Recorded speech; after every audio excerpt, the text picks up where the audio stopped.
Good morning, and thank you all for joining us today, both those in this room and then those that are watching online, the Center for Advancing the Ideal of the American Dream. When I think of how to introduce Kristalina, it's very hard to figure out what are the qualities you need to lead the IMF. How do you prepare for this job in your life?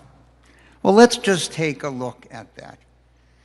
What kind of life shapes a person for that awesome responsibility, the task of helping nations navigate global crisis, pandemics, expanding opportunity for billions of people on this planet, 191 countries that are part of the IMF.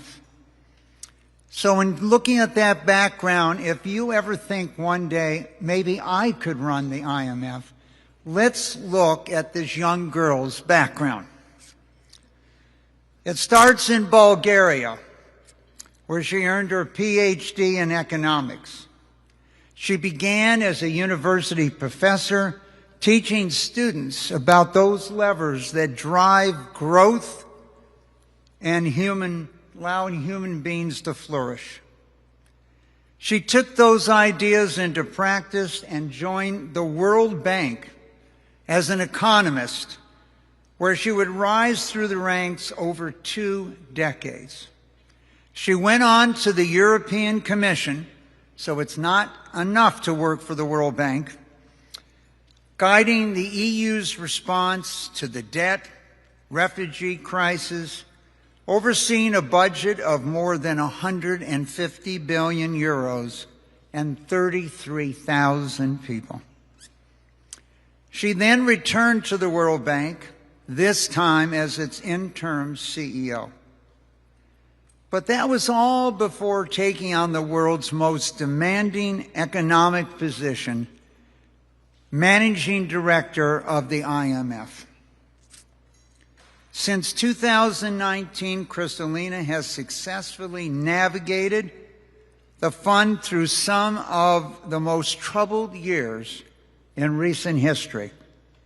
A pandemic, wars, inflation, debt distress, and global uncertainty. It's an awesome responsibility for this young girl from Bulgaria to take on, but decades and decades of commitment and experience have paid off.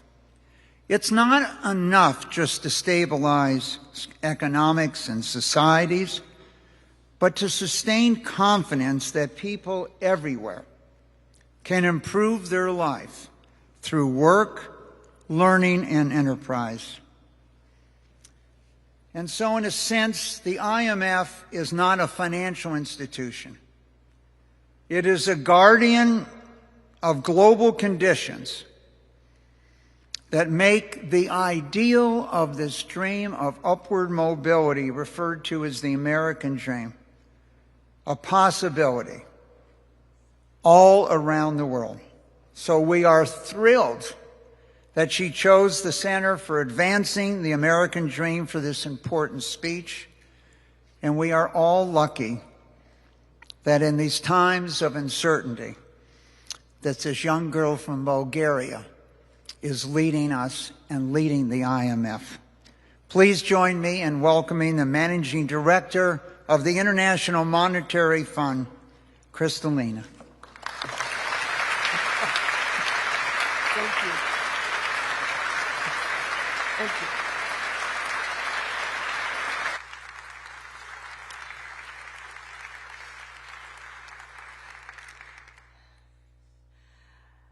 Good morning, everybody.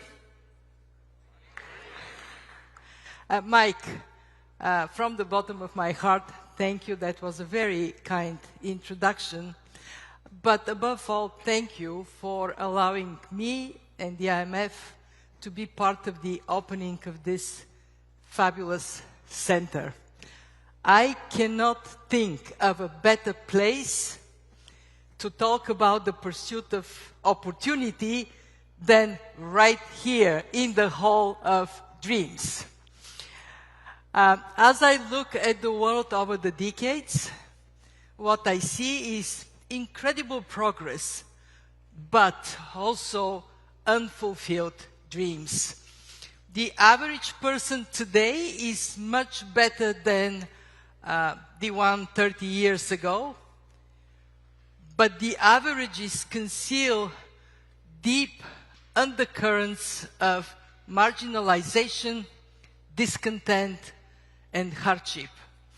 My former professor of statistics used to say about averages, you can put your head in the fridge, your feet in the oven, your average temperature, would be average, but you will be dead.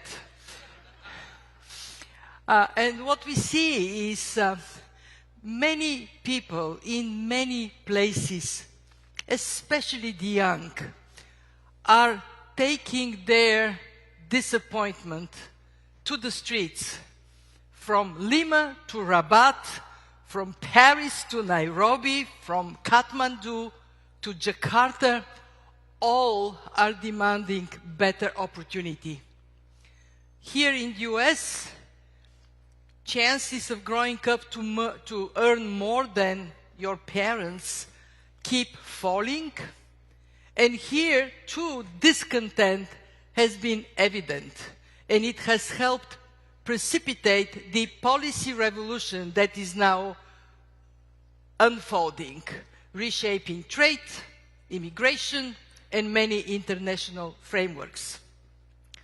All of this plays out against a backdrop of deep transformation in geopolitics, in technology, in demographics, with populations surging in some places and shrinking in others, and in the mounting harm we do to our planet.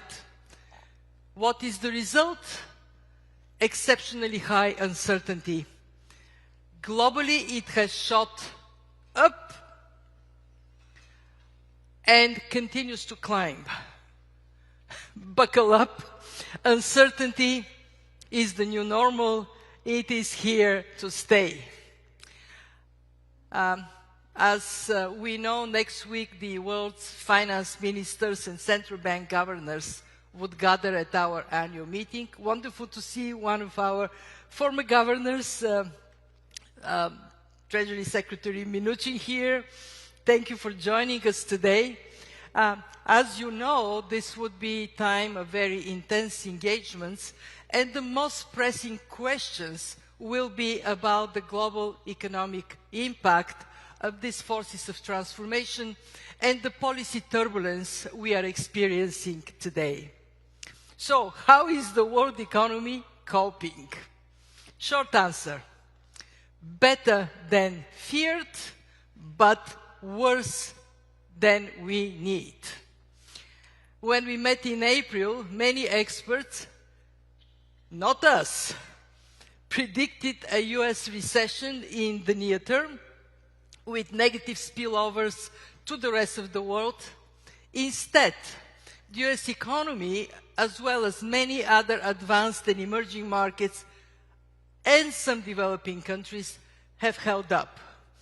As our World Economic Outlook will explain next week, we see global growth slowing only slightly this year and next. All signs point to a world economy that has generally withstood acute strains from multiple shocks. So, how do we explain this resilience? What made it possible? I would point to 4 reasons. 1, improved policy fundamentals. 2, private sector adaptability. 3, less severe tariff outcomes than initially feared, for now. And 4, supportive financial conditions for as long as they hold. Let me elaborate.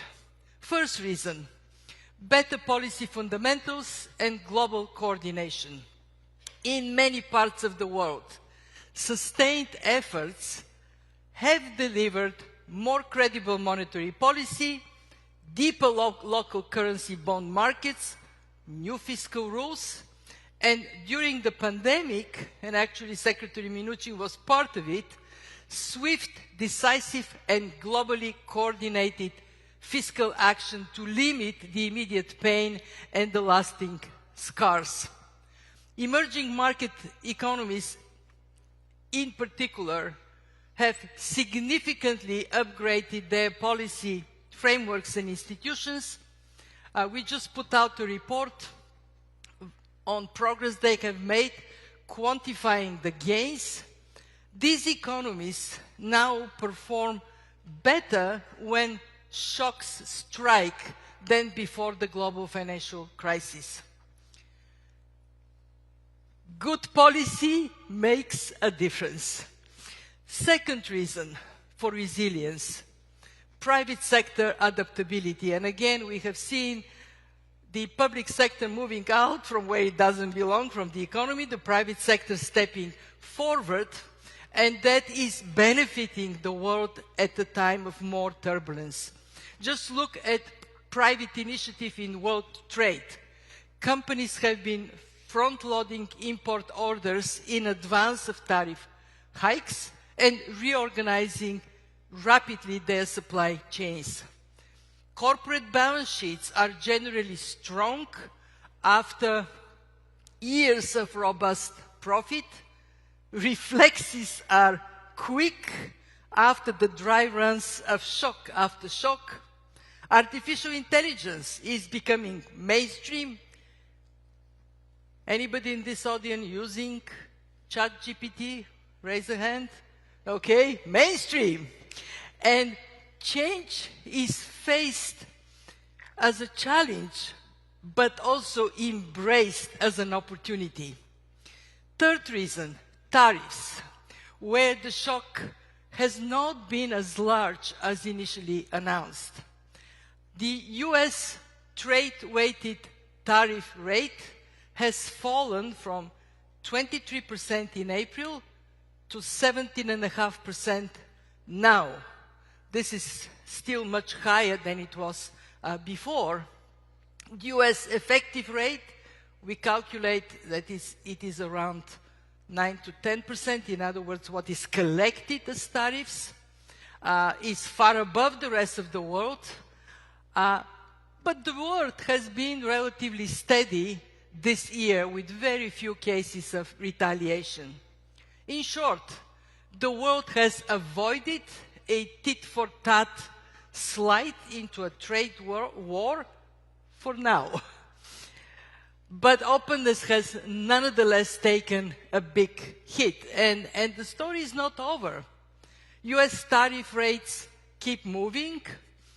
Trade deals with the UK, the EU, Japan, soon Korea, they have nudged some rates down, while disputes with Brazil and India have pushed others up.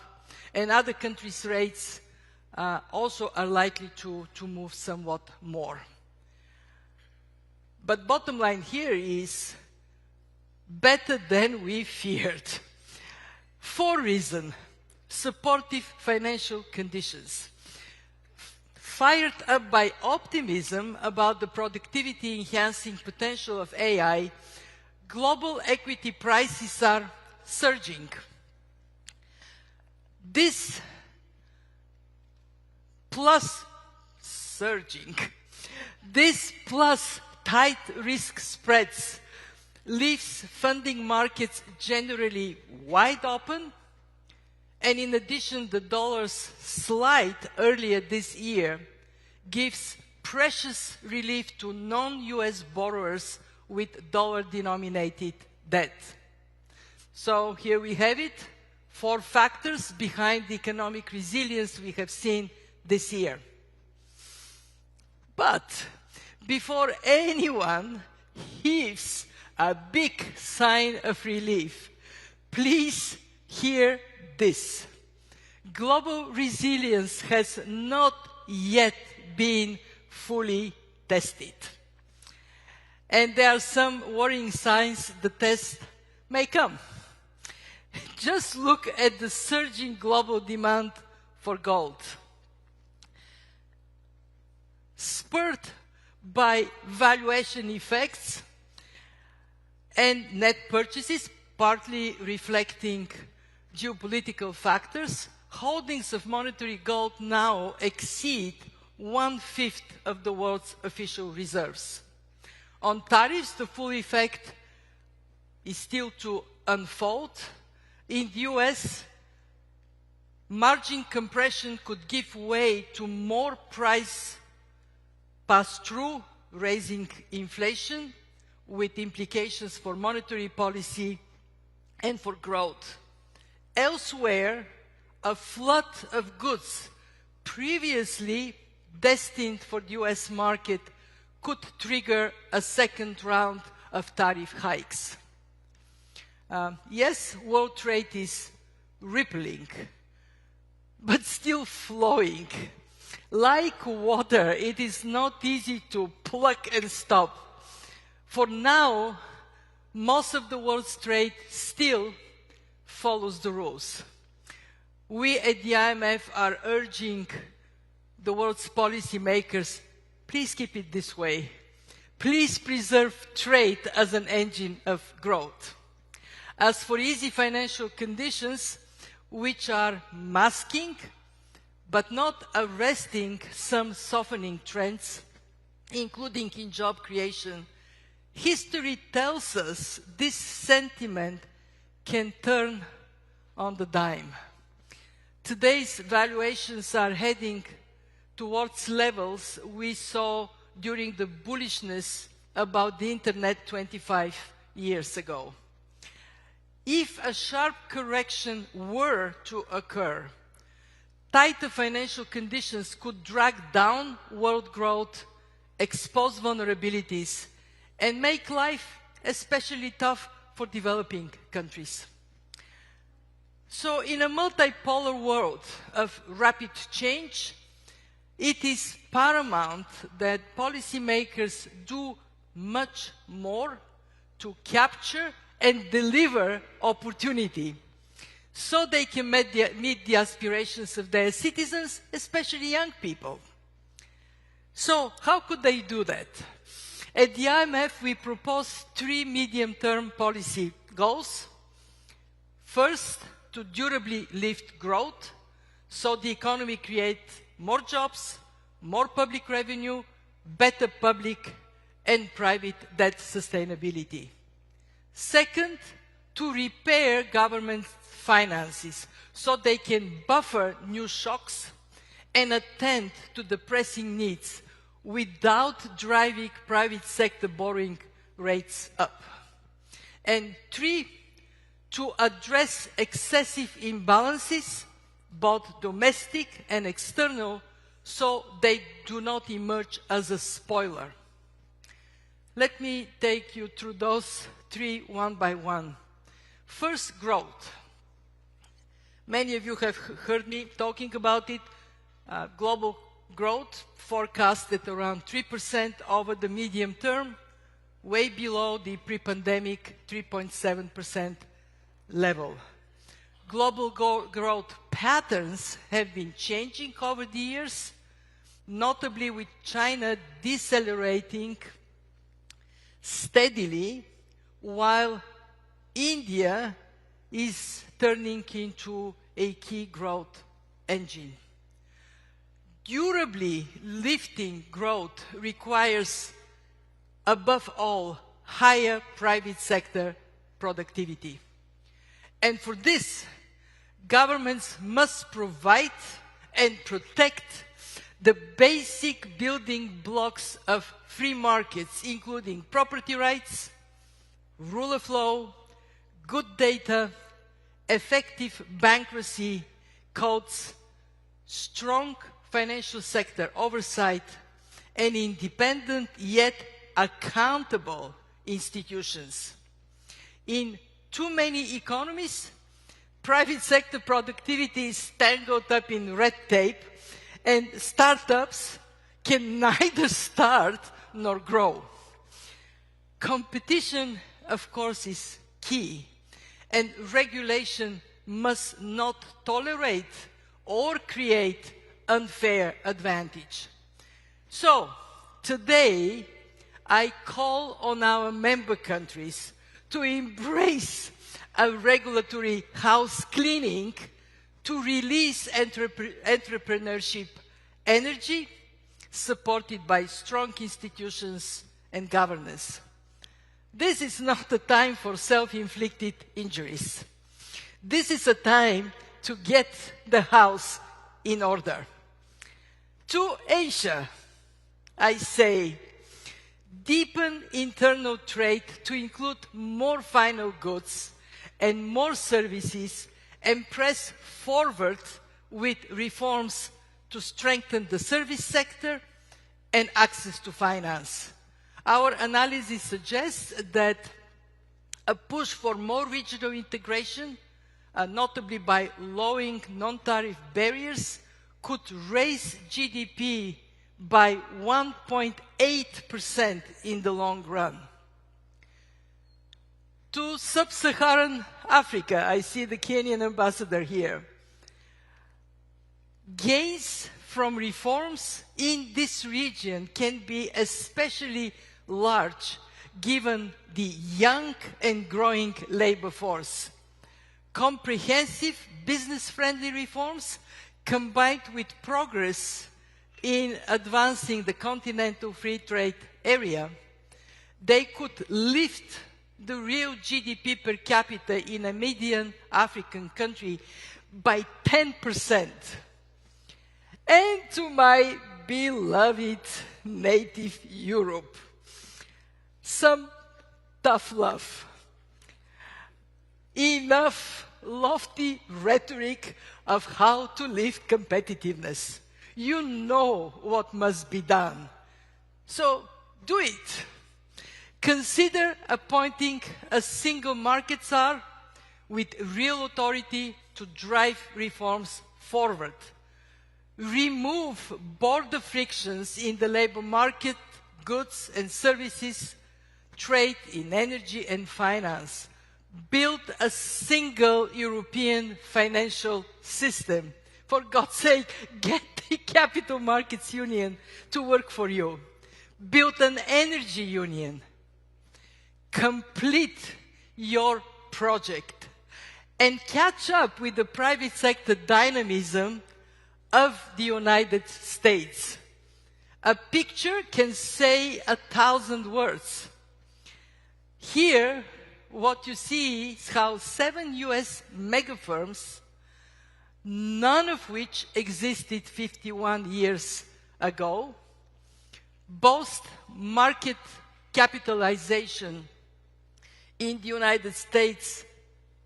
In the United States, right there. So look at the picture here and on picture there. They dwarf the firms of similar vintage in Europe. This has to change. Let me now turn to fiscal affairs, starting with the sobering reality that global public debt is projected to exceed 100% of GDP by 2029. And this is led by advanced and emerging market economies. Rising debt inflates interest payments, exerts upward pressure on borrowing costs, constrains other spending, and reduces government's ability to cushion against shocks. And one of the most dramatic casualties in advanced economies is that development assistance to the world's neediest countries has been regrettably on a decline. And what it means for low-income countries on the receiving end of this trend is more self-help, including setting a minimum tax to GDP target of 15%. I mean, frankly, you cannot have a functioning economy if your tax to GDP is 9%, 10%, 11%. We also have to advocate for fiscal consolidation as a necessity in countries rich and poor alike. And yeah, consolidation is difficult, as many of the recent episodes of social unrest show. But if it is planned, communicated, and implemented well, significant deficit reduction can be delivered, especially if it is helped by higher medium-term growth. And that's our hope, grow your economy out of trouble. With that, let me now turn to the third task, reducing resurgent current account imbalances. As we have seen, these imbalances can trigger a protectionist backlash, and being mirrored by net capital flows, they can fuel financial stability risks. At the IMF, we are working hard to refine our external sector assessments, and we will keep pushing key players for policy corrections. To the US, where both private consumption and the fiscal deficit are high, and the current account deficit is at levels not seen since the early 2000s, we will urge action along two broad dimensions. First, step to address the federal government deficit, noting that the federal debt to GDP ratio is on a path to exceed its all-time high after World War II. We need sustained action that goes beyond discretionary spending. Second, steps to incentivize household savings, where consideration should be given, for instance, to expanding existing plans that provide favorable tax treatment for retirement savings, among other possible tax policy adjustments.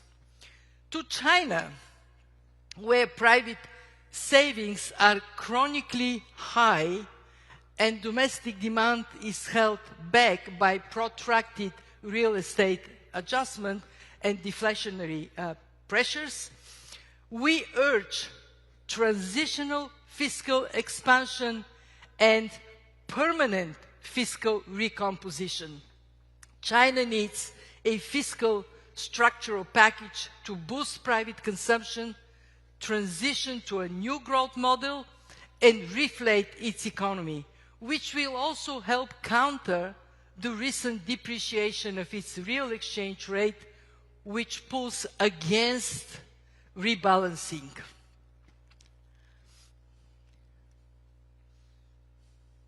This gives me time to breathe. Here is the exchange rate.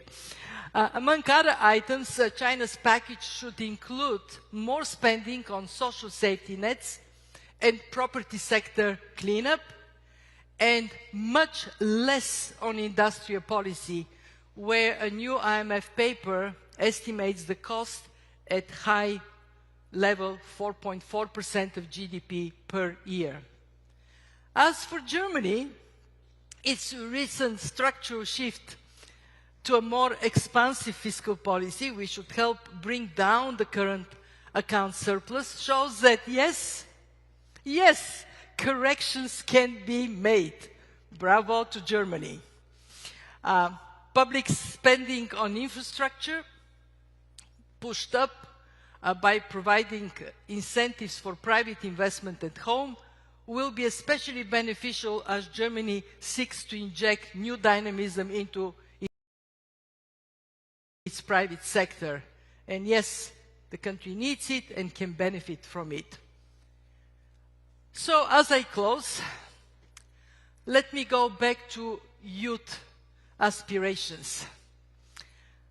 Mike, it is with a sense of deep responsibility that I lead an institution where our basic duty is to influence policies in a way that maximizes economic opportunity for all people. So today my parting words are these. If we all pull together in this complex and uncertain world, we can deliver good policies that underpin free markets with smart regulations, strong institutions, reliable data, and robust safety nets. Policies with the power to further increase resilience and accelerate growth. I will finish with words I read on the wall in this room. A dream you dream alone is only a dream. A dream you dream together is reality. So let's get it done and deliver opportunity in this time of change. Thank you.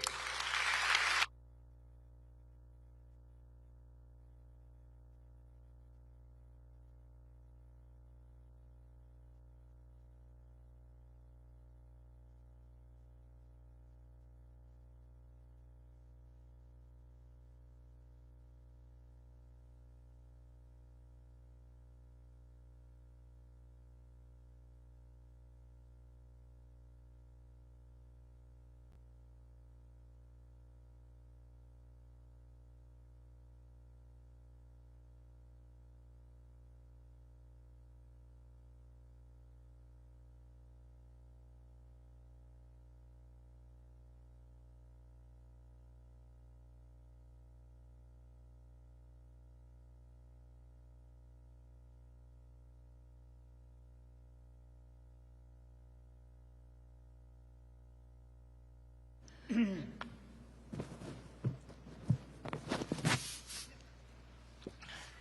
that's for me.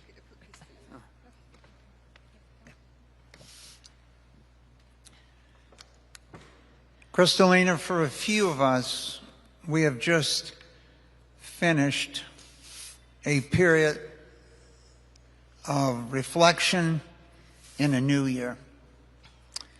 And in that reflection, they point out, we have given you, I'm paraphrasing, a good road map for Sake at Night. And when I think of your speech here today, how inspiring and what a great roadmap it is for all of us to figure out what our activities are going to be. In your speech, you said that the global economy was doing, quote, better than feared, but worse than needed. You highlighted the important role of the private sector, particularly entrepreneurship. Can you kind of unpack that for us?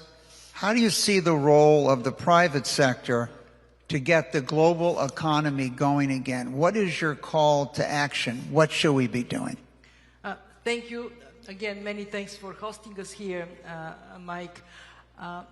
When we step back to April, when we had our spring meetings and all the governors of the IMF and the World Bank, ministers of finance, central bank governors were here very anxious. Why? Because of very high uncertainty. At that time, the fear of downward adjustment was overwhelming. I remember defending, we at the fund were saying, wait a minute, it's not that bad. I mean, yes, we have uncertainty, but we also have all these strengths in the economy. And I spent in virtually every interview defending that the fund is not projecting a recession. And when I look forward from that moment, to me, the main reason we are more resilient is because good policy fundamentals underpin private sector adaptability. If we were still in a world with very big share of the public sector in the economy, as it used to be in the Gulf, as it used to be in my part of the world, that adaptability would have been missing. So my first message to everybody in this audience is, at a time of very high uncertainty, you need agility and adaptability, and the private sector is so much more capable of delivering it. Of course, it doesn't mean that the private sector would always get it right, and this is why having good data to give a sense of where we are headed, good institutions that can be there to make sure that there is a level playing field and that there is predictability of what regulations would look like. This all matters tremendously.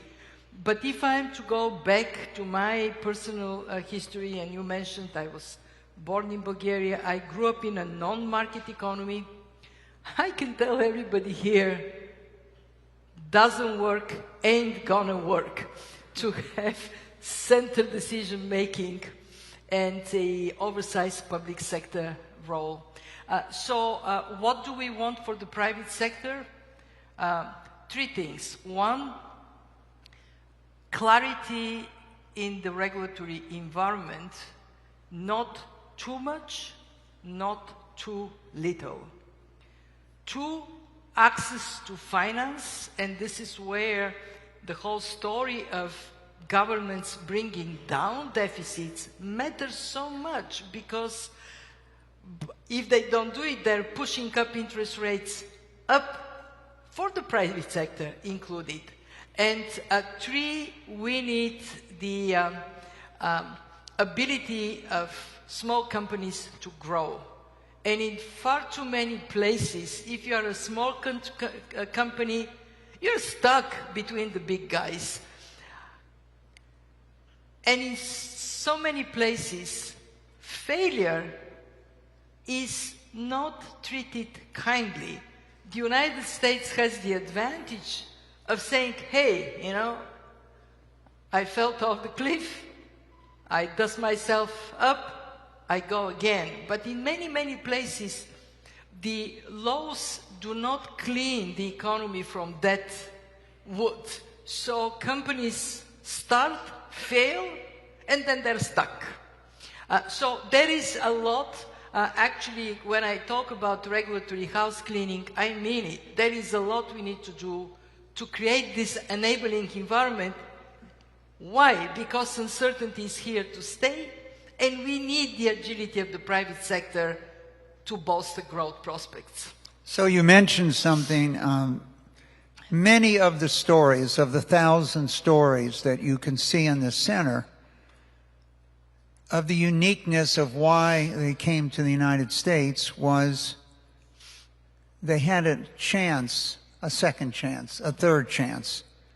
And as we look at the leading technology companies today in the world, most of their leaders had a failure before they had success. And I think that really underlines, and as we step back and look at, if we look at the United States, as you just pointed out, there were more than 50 million jobs created by small and medium businesses in the last 30 years of the 20th century, and minus 4 million jobs by large companies. So I think you've stressed this importance of entrepreneurship.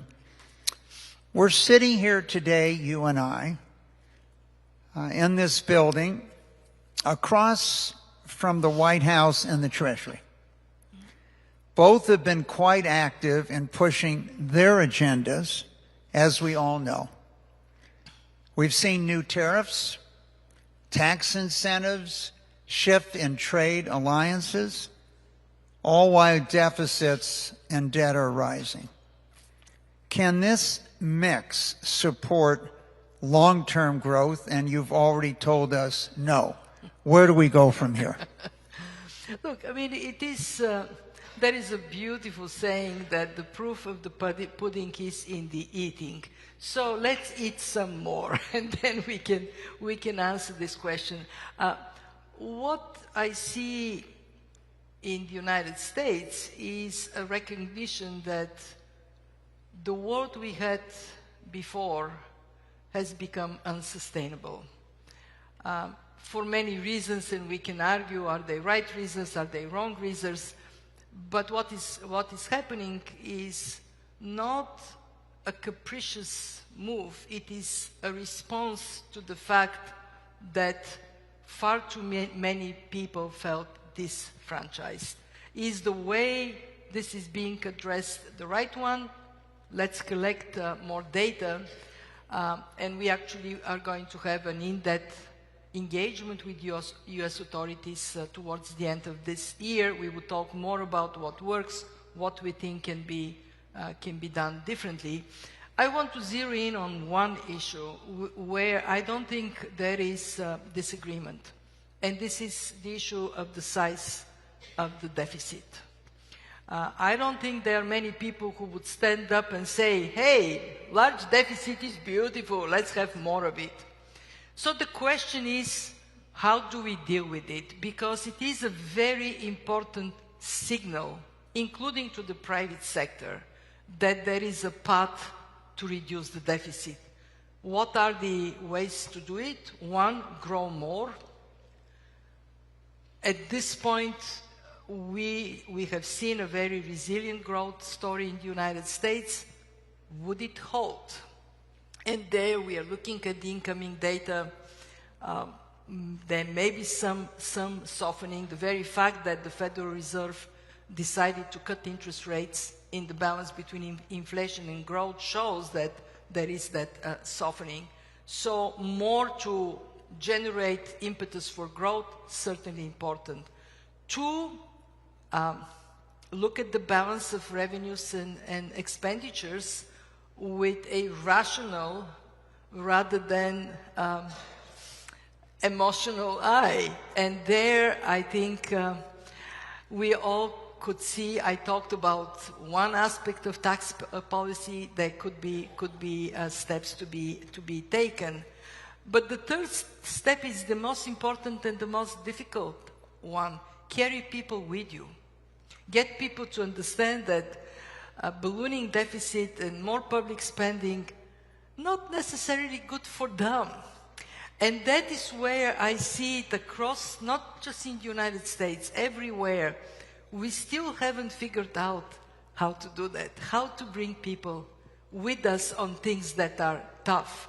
In my part of the world, in Central and Eastern Europe, we have had examples of brave leaders doing very difficult stuff, cutting pensions and wages by 40–50% and being re-elected. Why? Because they carried people with them. There is confidence that needed to be done. We now look at Argentina. Argentina is taking a very dramatic adjustment program forward. The success is going to be based on carrying people with you. So I hope that if there are there Americans in the audience? I mean, we are an international community, but I hope they are. I hope that you guys are taking this. We need to carry people with us to solve a problem that otherwise is going to hang on our neck and drag the economic growth down. So the ideal 17, 18 years ago when we were thinking of building a center for advancing this ideal of the American dream was really we looked at three groups. One, those who believe they've achieved their dream. Two, those that believe they're on their way to that dream. And the third, those that believe they cannot achieve their dream. And this center was primarily focused on the third group, to give you hope in the stories of others that occurs. And I think when you talk about the challenge of youth, this is obviously one of the keys. And in the other room, there was a documentary many, many years ago, more than 30 years ago, with Maya Angelou. And she said the same things you've said today, Kristalina. She said she doesn't think you can achieve your dream unless you bring others along with you on that dream. Yep. So this rebalancing that you talk about cannot be the U.S. alone. What roles do you see for China and Europe in this process? You gave us an outline. what policy actions are the most important today? Yeah. Well, the world today is, of course, different from when it was 5 years ago, before the pandemic, 10 years ago, 20 years ago. And one thing that I tell my team, I tell our members, is look forward. It would be a big mistake to be nostalgic for the days we lived in and pray. Don't waste your dream for going back. Think about going forward. And there, of course, there are very important pillars of global growth and stability. China is one, the EU is one. And I saw on the map, India is coming up. We have regions of the world like the Gulf, ASEAN countries that are showing a dynamism that we should be talking more about.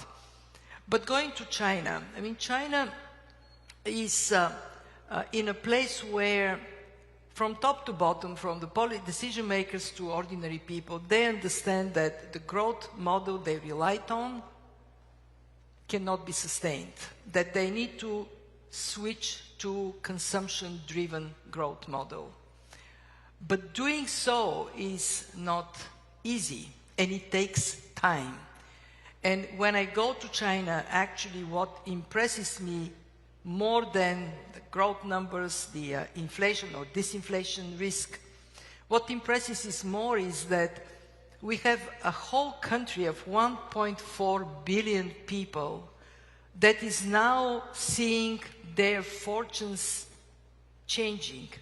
They were a country that for 4 decades knew only one thing: up, up, up. Growth up, standard of living up, wages up, job opportunities up, entrepreneurship opportunities up. And now they're turning into what I would say a normal country, a country that goes up, goes down. The adjustment, especially of the young people in China, to this normal place for China. You know, other economies have gone on this way. This is not an easy adjustment, and I think, again, more talking about what can and must be done and mobilizing the doing is necessary. And there we have one fixation, and it is get an economic policy in place that reflects today's realities. And again, I want to repeat myself, there is a recognition in China that the export growth model is no more viable, but it is not easy to switch to consumption. In Europe, Europe is such a wonderful place. In my former job at the World Bank, we wrote a report about Europe in which we classified Europe as a lifestyle superpower. It's wonderful to live in Europe. I remember coming from East Coast, from the World Bank, to be a commissioner, and asking my team to plan the year. So they came up with the calendar, and the calendar had all these red spots. I said, what is this? Oh, Easter vacation, summer vacation, Christmas vacation. So I said, look, where I come from, we actually plan our vacations around work, not work around our vacations. So Europe, this is, if you ask me, what is the biggest challenge for Europe? The biggest challenge for Europe is to get into this reality that they have pressure to spend more on defense. Russia's war in Ukraine has been devastating, with significant consequences on public spending in Europe. They have to create more space for private companies, especially small companies, venture capital to come, to grow. And they have to recognize that there would be some sacrifices on the way. They have to adapt to this new reality. But let me say, Europe, the biggest thing, the most wonderful thing about Europe is that Europe has this incredible project of integrating 27 economies. They may grow to be more. In parentheses, Europe is dating again the UK, so the divorcee is kind of coming closer. They have a beautiful opportunity to do better. And it is my conviction that Europe can be a competitive force, a driver of growth for them and the rest of the world, but they have to overcome this tradition of, we don't have to spend much on defense, we can take long vacations. This time is kind of over. Sorry, where are my European friends here? Well, my family is in Europe, so what I'm saying, I feel it in my heart. Well, I think anyone that knows you, Kristalina, knows what you're saying is always in your heart. So you spoke about the challenges we have, and obviously China, where they've gone from having 30 million children born a year to 9. At these levels, they're going to lose half their population in this period of time. Dramatic change. And today there's 200 million more children in India than there is in China today. But for more than 2 decades at the Milken Institute, we've been focused on the idea, we've talked about China, we've talked about Germany, we've talked about Europe, we've talked about the United States, but it might not make any difference what we've done if we don't create opportunities in sub-Saharan Africa. So 19 of the 20 countries with the highest birth rate are in sub-Saharan Africa. They're projecting population growth of 1 to 2 billion more people on that part of the world. And I know one of the things you've been focusing in a world of aging societies and very young populations. How should we think about economies for creating jobs for 1 billion to young people? And how can we encourage more sustainable capital flows to these countries? This is what my friend and colleague Ajay Banga is concentrating the work of the World Bank entirely.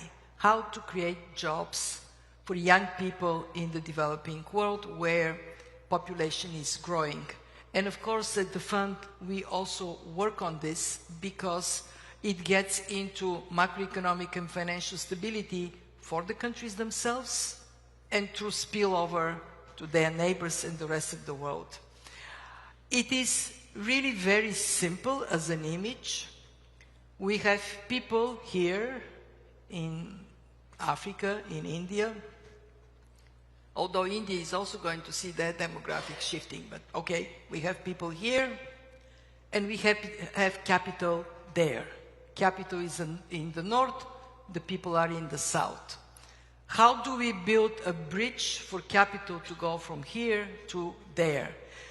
And I don't have a silver bullet for Africa. It is hard work.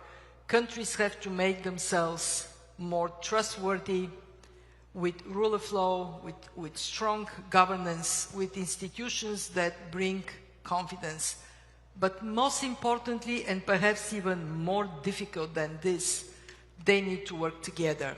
Today, Africa is being put in one big pot in the eyes of many investors.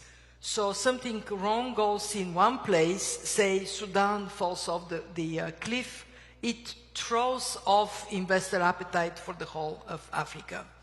So that I know that institutions in Africa see it, but they have to see it more clearly.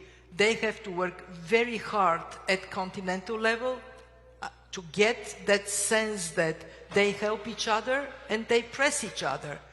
It is not anymore viable to have a country in Africa deciding to go for a coup and then destroy the institutions, and the neighbors to say, well, that's not good, to, you know, poo, poo, poo, why are you doing it, but not actively engaging to correct it. As long as we can lift up the image of those economies that are doing the right thing. I mean, Africa has countries with 25% plus tax to GDP ratio, with very dynamic entrepreneurial culture. Get this to be dominant, but that requires engaging with others. Not good enough to focus on only on your own country, on your backyard. So when we think about some of the lessons you've taught us today, when I think about India, India has more children 18 and under than people that live in Europe. Mm-hmm. They have more children 18 and under than live in the United States plus Mexico. And I noticed in your discussion you talked about accelerated growth and significant growth in India. So you've given us a roadmap for the United States, you've given us a roadmap for China, you've given us a roadmap for Europe. What's your roadmap for India? Well, India, the most impressive thing India has done is policy reforms, tax reform, making it simpler. The digital infrastructure, which is public, it allows everybody to tap in and benefit from it. I think India needs to stay that course of reforming the economy and of course, like everywhere else, make sure that the small companies, the entrepreneurial spirit of startups is given space to flourish. I am very upbeat on India because of this boldness with which they do things that others are telling them not possible. For example, digital identity. India, everybody was saying you cannot have everybody with digital ID, this number, this system that you're promoting, it's not going to work. They have proven them wrong, so it's working. And then they use this boldness to build competitiveness on top of it by having the public digital infrastructure that allows digital payments. I mean, it's amazing. You walk in a rural India, nobody's using cash. How did that happen? One of the steps that Prime Minister Modi took was to say, I'm going to suck out small notes, only big notes, and that's it. You cannot have small notes anymore. People were saying, oh, terrible, the economy is going to go down. For a short period of time, there was a bit of slowdown. But the overall impact is digital payments are predominant. They're much, much more acceptable in society. So you have digital ID, public digital infrastructure, no small fiat money anymore in circulation, and all of a sudden payment cost goes down, entrepreneurial capacity shoots up, and the results are seen in the growth trajectory of India. So one last question before we open it to the floor to ask questions. I gave a talk about 6 years ago on entrepreneurship with some of the leaders in Africa, and 4 million people came to listen to a discussion on entrepreneurs. Nigeria was the largest group. What policies or financial innovations can help broaden access and support these entrepreneurs? What can be done that we can bring access? You talked about capital going from north to south. Mm-hmm. Are there any other last-minute suggestions you would make? Actually, there is this bridge, but there is also the channels, the flows inside the country. Hugely important to make it possible for local bond markets to work. Then you get local savings, fueling growth, And when you put the parameters that favor the small entrepreneur, then you can have a big boost domestically. For far too long, we talked a lot about foreign direct investments and not enough about local investments, local bond markets. And I think this is now rightly changing. And I think that you would see the fund in our engagement with countries working very hard to make it so that domestic savings can flow into entrepreneurial activities with return on the investment domestically. So let's take a couple questions from our distinguished audience. We have one over here. Rachel Glenister, President of the Centre for Global Development. So debt and debt service is rising in low, middle and high income countries. I'm interested to hear where you are most concerned and also what you think the prospects are for sustainable improvements on debt rather than some of the short-term fixes that we've seen, for example, in Zambia, which is heralded as a success, but I think is relatively short-term fix. Excellent question. So when you look at the debt dynamics, in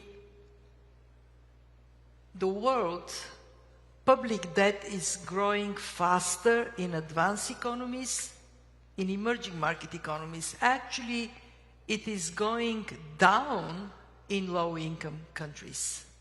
But it is going down only because they are so constrained and their ability to tap into markets is so restricted. It is not going down as a positive trend. So when you ask me where I'm most concerned, frankly, I'm very concerned about high debt levels in some advanced economies.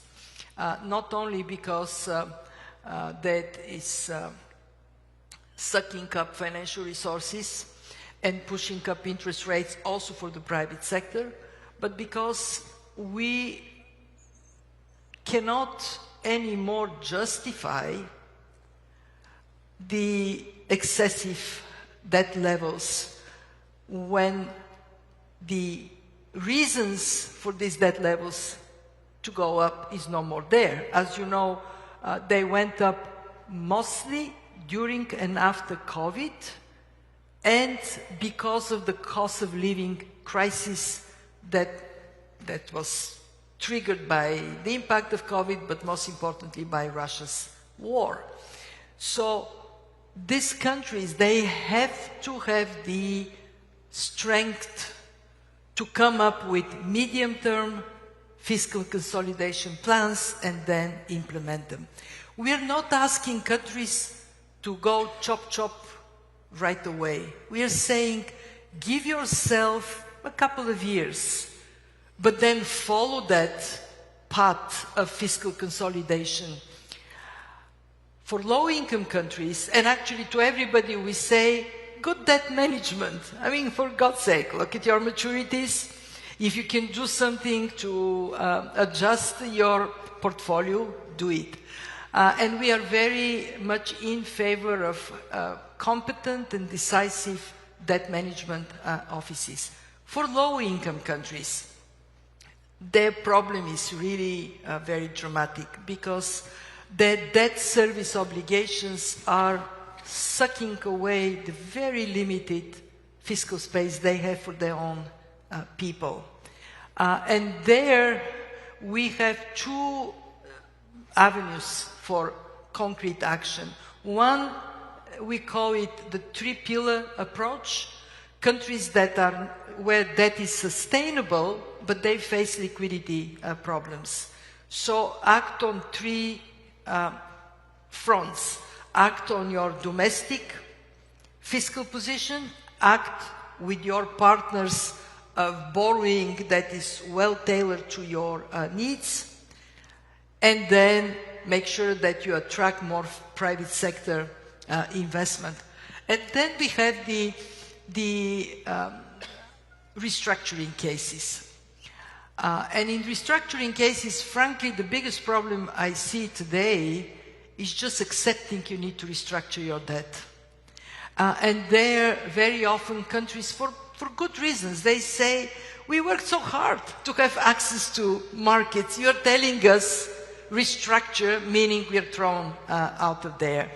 But the faster you act, the better. We have created the Global Sovereign Debt Roundtable. It helps us to come up with more comprehensive approach to debt restructuring.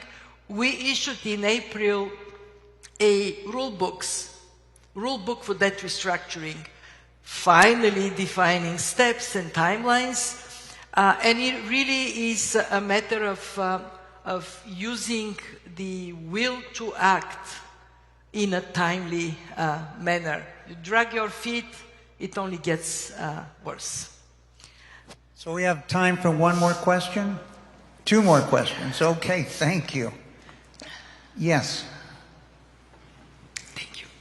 Thank you. I'm Mary Lovely from the Peterson Institute for International Economics. I want to ask a question about divergence within countries. So in the two largest economies in the world, the United States and China, we have buoyant capital markets, but stagnating labor markets. In the United States, we call this the divergence between Main Street and Wall Street. Isn't this divergence a risk to medium-term growth? I mean, how can countries' forecasted growth be sustained when consumption growth is driven by people at the upper end of the income distribution, while the economies are failing to create jobs for new entrants, for youth, but also for those that are going to be displaced by increasing global fragmentation and the introduction of AI? Thank you. We as an institution, we have always been advocating for prudent fiscal policy that contributes to lifting up living standards across the board.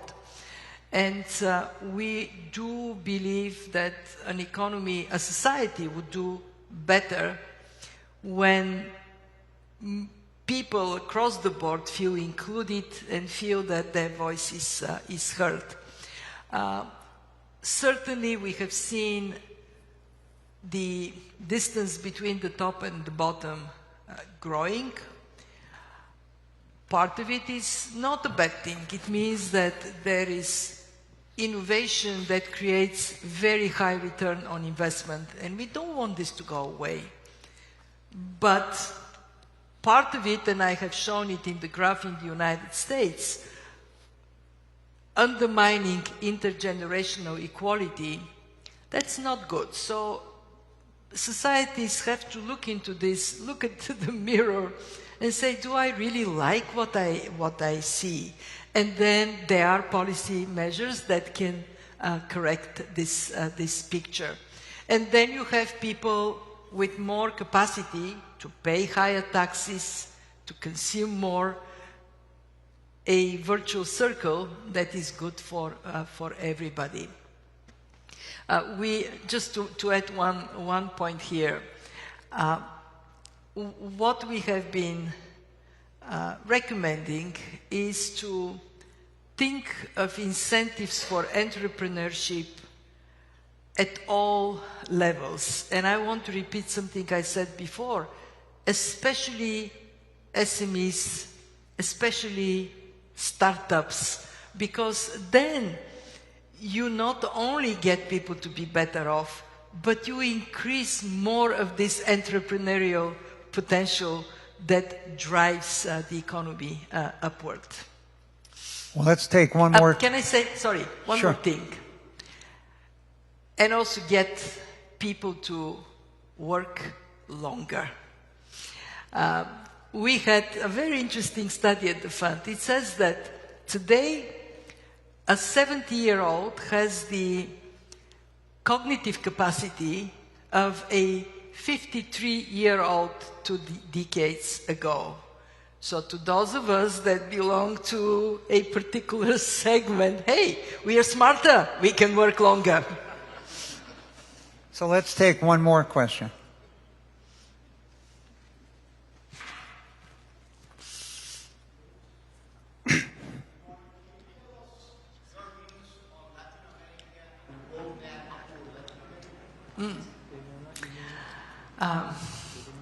Do we have 1 more hour? I mean, in short. The question, Yeah. for those that didn't, was a focus on Latin America. Yeah. And Kristalina has said it would probably take an hour, but she's going to make it shorter. So Latin America is a part of the world economy that, on the whole, has been performing below potential for quite some time. And I am always expecting that there would be a spark that would unleash everywhere in Latin America the growth potential that is there. So there are a couple of things that are obvious. One is the world is changing very rapidly. Take advantage of this change. Take advantage of the reshaping of global supply chains to look at what is self-inflicted injury, and there is plenty in quite a number of countries. Get rid of it. There is no tolerance anymore for being kind of slow on the uptake. And 3, put in motion this incredible dynamism that you perform when you dance into your economic activities. Or on the soccer football field. Or the soccer football. I mean, that is, and again, I don't want to sound negative, because of course there is a lot good, and Latin America has been resilient in this world of shock after shock after shock. But I think you can lift up your eyes and say, yeah, we aim higher, we do better. So, Kristalina, one, thank you for our roadmap. We're sit here in the Hall of Dreams, as you referred to it, and your leadership in the IMF will hopefully make the dreams of billions of people on the planet come true. So thank you so much for joining us today. Thank you.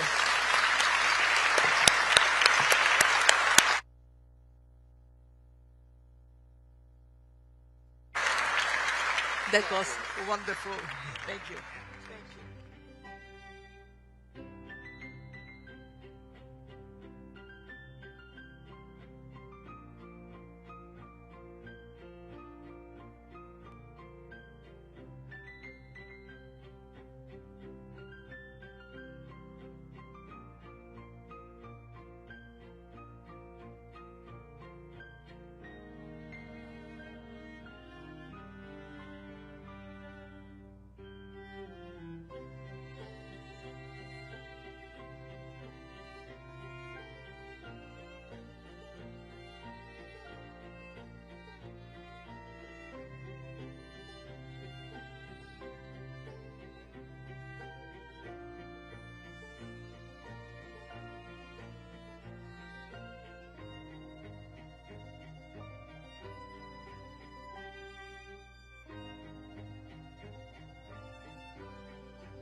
thank you very much, everybody. It's an honor to have the Prime Minister of Canada, Mark Carney, who I have made very popular. He's an extremely popular Prime Minister, and I'm very honored to do it because I liked him right from the beginning. I've liked him, and we've had a good relationship. We have some natural conflict, but we will probably work that out. But we've had a very strong relationship, and your hosting of the various countries that showed up, that was a beautiful job you did, and I appreciate it very much. We're going to be talking about trade. We're going to be talking about a lot of different things. We'll certainly be talking about Gaza. We're in very serious negotiations to, I guess you could say, depending on the way you count, 3,000 years. You could say 500 years. You could say, but that it's been raging for a long time. And I think there's a possibility that we could have peace in the Middle East. It's something even beyond the Gaza situation. We want a release of the hostages immediately, etc. And so our team is over there now. Another team just left, and other countries, literally every country in the world has supported the plan. Yep. I don't think there's anybody that hasn't, actually, not that I've seen. But there's a real chance that we could do something, so you may have some questions on that later. But in the meantime, we'll spend some time and we'll make some deals and we'll do some things that are good for both of our countries. And Mark, it's an honor to have you. Thank you very much. Thank you very much, Mr. President. If I may, you kindly hosted me and some of my colleagues a few months ago, and I said at the time, you are a transformative president. And since then, the transformation in the economy, unprecedented commitments of NATO partners to defense spending, peace from India, Pakistan through to Azerbaijan, Armenia, disabling Iran as a force of terror, and now, and I'm running out of time, but this is in many respects the most important. The merger of Canada and the United States. That wasn't where I was going. On this solemn day of commemoration of the horrific attacks of October 7th, for the first time in decades, hundreds of years, thousands of years, this prospect of peace that you've made possible. Canada stands foursquare behind those efforts, and we'll do whatever we can to support Very them. nice. Yeah. Thank you very much. Any questions? Is there any, what would it take for you to drop or lower your tariffs on Canadian sectors, including aluminum and steel? Well, we're going to be talking about that with the Prime Minister. We'll be talking about tariffs. We'll be talking about a lot of that, but that's for a little bit later on. As the Prime Minister I want to just acknowledge our great ambassador. Is he doing a good job? He's doing a good job. Otherwise, I'll get him out of there so fast.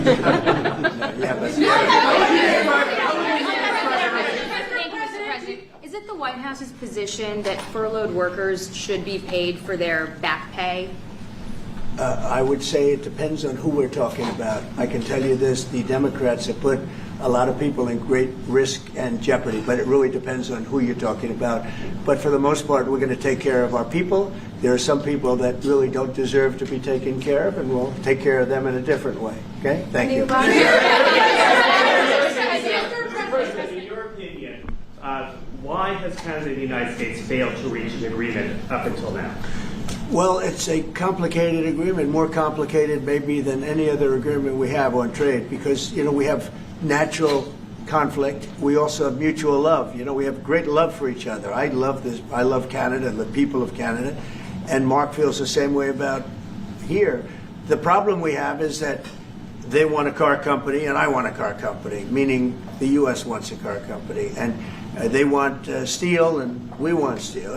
So in other countries, they're very far away, and there's no problem. You can compete and you can do. We don't like to compete because we sort of hurt each other when we compete. And so we have a natural conflict. It's a natural business conflict. Nothing wrong with it. And I think we've come a long way over the last few months, actually, in terms of that relationship. So when it comes to trade, the United States was always giving everything. They gave everything to Canada. And they would let car companies leave here and go to Canada. But that hurts the United States. And, other presidents didn't see that. They weren't business-oriented. They might have been good politicians in some cases, not in all cases. They were bad at both. But it's a very natural conflict, and it's something that we're working on. Canada has offered a lot of compromise compromise this summer. Are you willing today to offer some compromise to Canada, maybe on steel and aluminum? Well, we've made compromise, and we've made some compromise even on steel. But, you know, we have the same basic authority and the same basic, this could be also a little bit of a conflict with other countries all over the world on steel, because we want to make our own steel. We don't want to bring steel in for the most part, but we will bring it in, and we do bring it in. We continue to bring it in from Canada, but there is a tariff to pay. And I think that would be a normal thing to say, but we've come a long way. I think, Howard, we can truly say, do you want to make a comment on that? Well, I think the opportunity to work together, but as you've said, there's conflict. You know, why do we make cars in Canada? You've called that out, and you've addressed that. So there are places we should work together, and there are places that we have natural conflict. It's a tough situation because we want to make our cars here. At the same time, we want Canada to do well making cars. So we're working on formulas, and I think we'll get there. Canadians are refusing to go to the U.S. The numbers are down like 23% in the first 7 months of the year. What do you say to Canadians that don't want to go to the U.S. now because of your 51st state talk, because of the trade war, the tariffs, and the fear of also... Look, I understand that, and Americans don't want to buy cars that are made in Canada. You know, I mean, we have the same conflict. So there isn't... It's something that will get worked out. There's still great love between the two countries, but you know, American people want product here. They want to make it here. Detroit was emptied out and moved to Canada, moved to Mexico, moved to other places, not just Canada. And now they're all moving back, you know, they're moving back. We have, right now, I was just telling Mark, we have 17 trillion, but it's really much higher. That was as of a couple of months ago. We have over $17 trillion being invested now in the United States. As an example, Biden, he was the worst president we've ever had, but they had less than $1 trillion in 4 years. We have more than 17 trillion in 8 months. 8 months. And I think that number is going to be $22 trillion. There's never been anything like that in the history of the world for any country, not even close. You know, if you did 1 trillion in a year, that's pretty good. We're going to do over 20. And it's coming in with AI, it's coming in with auto plants. You know, we're building auto plants, a lot of auto plants in the U.S. It's coming in for a lot of reasons. It's coming in because of the fact, I think the November 5th election was a big factor, and I think the tariffs are a big factor. And again, we want Canada to do great, but you know, there's a point at which we also want the same business. We're competing for the same business. That's the problem. That's why I keep mentioning one way to solve that problem is a very easy way. But we're competing for the same business. He wants to make cars, we want to make cars, and we're in competition. And the advantage we have is we have this massive market. So it's it's quite an advantage.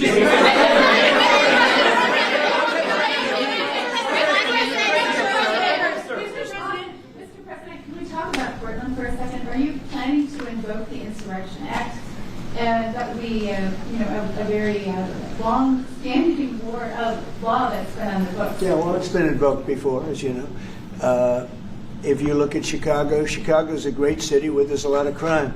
And if the governor can't do the job, we'll do the job. It's all very simple. They probably had 50 murders in Chicago over the last 5, 6, 7 months. Many people were shot. And then the governor gets up and he says, well, we can handle it. They can't handle it. They don't know what they're doing. The mayor is grossly incompetent. He's at a 4% approval rating in Chicago. He's at a 4%, lowest approval rating, lower than even de Blasio had, which is hard to believe in New York. I thought de Blasio would always maintain that record, but the Chicago guy is even lower. So I think that we want safe cities. If you look at D.C., you would right now, Mark, you could go out, take your family out to dinner, you could walk right down the middle of the street. There is no crime in D.C. When I got here, this place was a raging hellhole where people would come from Canada, people would come from other places and end up getting shot. Nobody's being shot. The National Guardsmen, unbelievable. I mean, they are strong, tough guys. You know, we won something at the Supreme Court, which is a big deal, merit. everything now in this country is merit-based. I didn't think I'd ever see it again. And we have our soldiers are merit-based too, and they're central casting. And they walk through that town, and I'll tell you what, this place is safe. It's beautiful. Now we're in Memphis, and the same thing's happening. You're getting the reports. The bad guys are saying, we don't want anything to do with this. And we're removing many people. In D.C., we took out 1,700 career criminals and sent them back to the countries from which they came, mostly led out by Biden and his people that had an open border policy. And you know, Canada, you suffered because of that too, because they'd come here and they'd go into Canada also. So we're like a buffer for that in terms of, Canada suffered greatly by Biden and the open border, the policy of open border, totally unchecked, totally unvetted. And these people were, you know, if you got 5%, 2%, now you were getting a lot of bad people. And we now have a closed border. You've done well. We have a closed border, and it's a really closed border. In fact, for 4 months, I don't even know if this is possible, but the figures were released. 0 people were able to come into the United States from the southern border. 0. And as you know, we've taken a very hard stand on drugs. This is also benefiting you. A lot of we call them the water drugs, the drugs that come in through water. They're not coming. There are no boats anymore.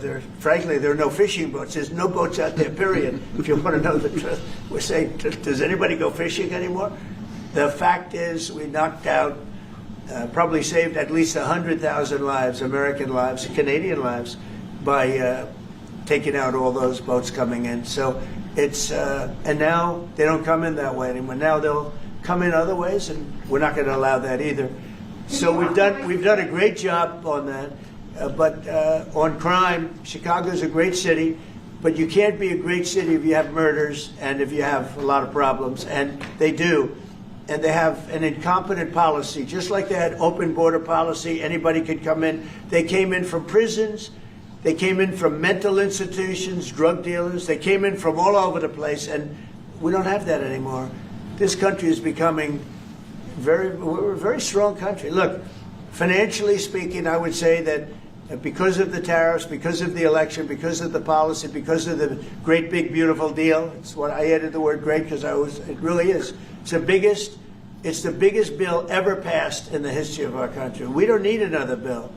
It's the biggest tax cuts, when you think no tax on tips, no tax on Social Security, no tax on overtime for the people. But far beyond that, what it does is incentivizes auto plants and AI and all of the things that nobody's ever passed a bill like it. We don't need another bill. We don't need any more bills. I said, let's get it all at once. I was greatly helped by our Speaker, Mike Johnson, and by the Senate. I'll tell you what, John Thune's both of those guys have been incredible. And we got a bill passed that I said, let's see if we can get it all done. Because these Democrats are like insurrectionists, okay? They're so bad for our country. Their policy is so bad for our country. I said, let's see if we can get it all done and everybody said it's not doable. Because it's the biggest bill ever passed in the history of our country.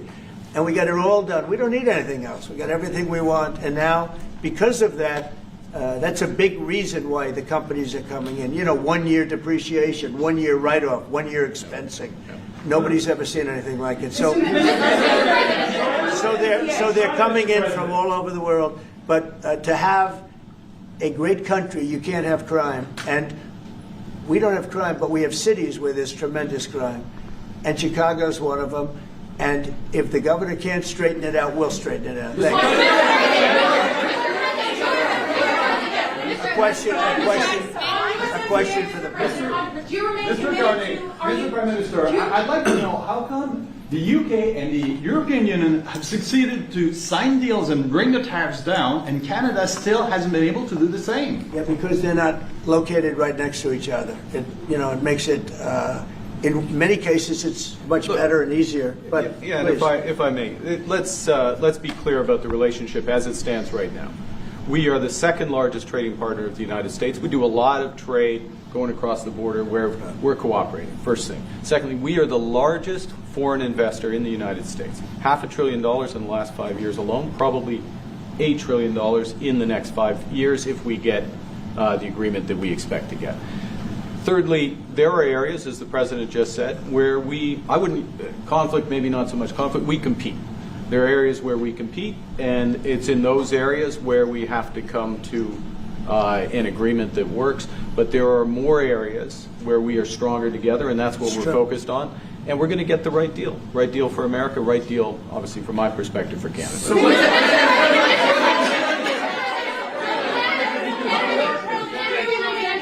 including one thing that, wait. So one thing where we are working very closely is the Golden Dome. That's the protective mechanism, and you see how that works. It's unbelievable. Ronald Reagan wanted to have it, and at that time they didn't have the technology, even close to the technology. But he was advanced, and we'll be working together on a Golden Dome for the two countries, and it's something that I think is going to be very important, especially when you look at the world, you look at what's happening. We want to have that protection. It's really amazing. The technology is unbelievable. Mr. President, why do you say some federal workers should not get their back pay? Why do you say some? Well, you're going to have to figure that out. Okay, ask the Democrats that question. Mr. President, just to follow up there, I mean, the law says that when the government is reopened, that workers will receive their back pay. So are you going to defy the law there, or what are you hoping to do?